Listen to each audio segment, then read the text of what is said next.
and in good faith having discussions with Step Up Oklahoma about if we are to change tax structure into the future to bring revenue for the state of Oklahoma to this building to be put into GR, there are ways that we can do that. We would prefer as an industry not to be put in a corner to where we're going to see detrimental impact to the local levels. So we brought two proposals to Step Up Oklahoma. One, we'll take you up on the false premise. For years now, anti-wind groups have compared the oil and gas industry to wind. We're not the same. It's not apples to oranges, it's apples to bread. We're not in the same ballpark. And we articulated that. We are taxed just like all power generation today. If you go to a natural gas plant, a coal plant, a hydroelectric dam, a wind turbine is taxed just like those other power generation stations. But we took them up on their false premise. If we're going to be painted into a corner and compared between oil and gas and wind, we will take the same exact tax structure as oil and gas. But making the point that today we've ran all the models of all these different proposals, and our relative tax burden is already higher than 7% GPT. That was not amenable. We then brought forth another proposal that would have much less of an impact on the local economy, the local level, which is a flat tax and nameplate capacity tax on the wind industry.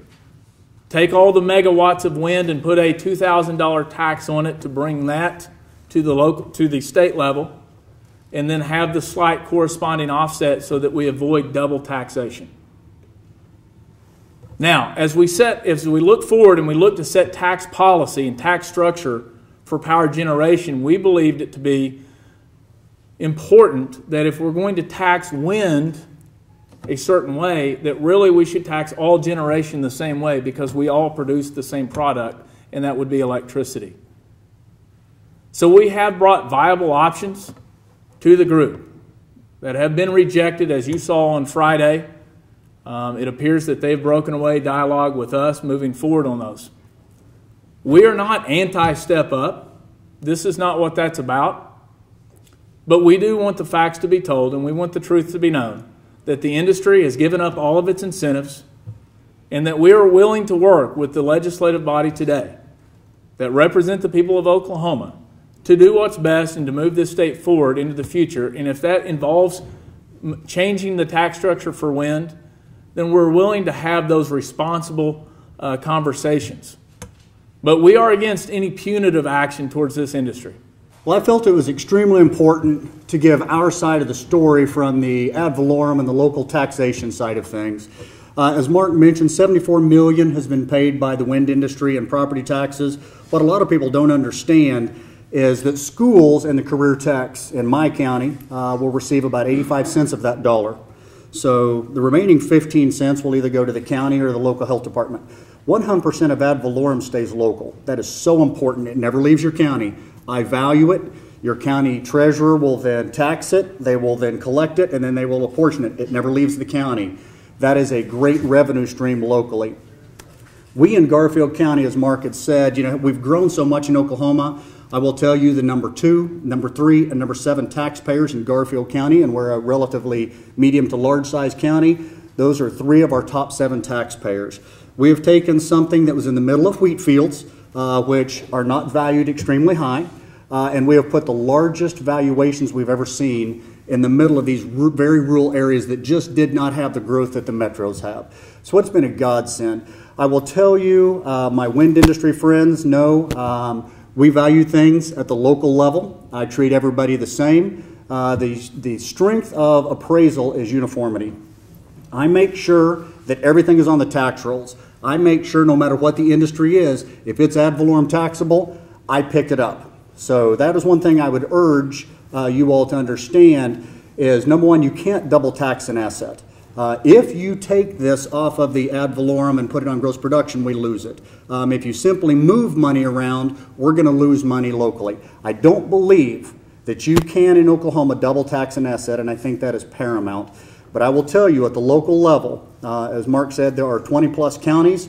that now have wind. There are 50+ schools where the wind industry is now the #1 taxpayer. That is phenomenal. That reduces everybody else's taxes in that school district.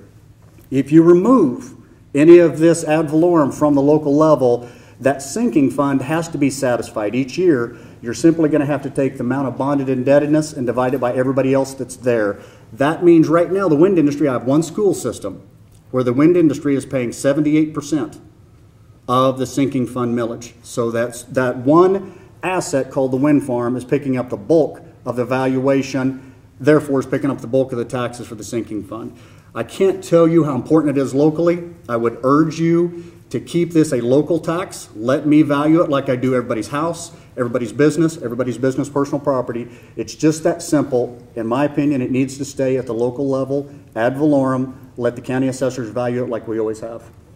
The one thing I want to say that it has done for us is allowed us to transfer our ranch to the following generation.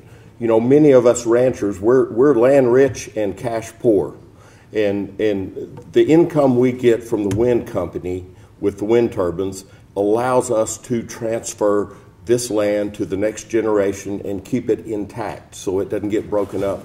We're in a very valuable area of southern Oklahoma called the Arbuckle Mountains. And underneath the Arbuckle Mountains is the Arbuckle-Simpson Aquifer. And it's important to us to maintain the integrity of the land in the Arbuckles, because this aquifer, you know, is something that supports humans, livestock, wildlife. The wind company moved in, and you know, I was a little hesitant at first. I'll tell you that, you know. But when you look at the income, you look at the possibilities into the future. It has allowed us to maintain this farm and to put assets back into the ranch, back into the land that we would have not been able to otherwise. For example, the roads that they build through the ranch have allowed us to have tremendous fire guards. Now, I know we're under a burn ban right now, and we're not going to be doing any burning in the Arbuckles, but we've got 30 feet fire guards that allow us to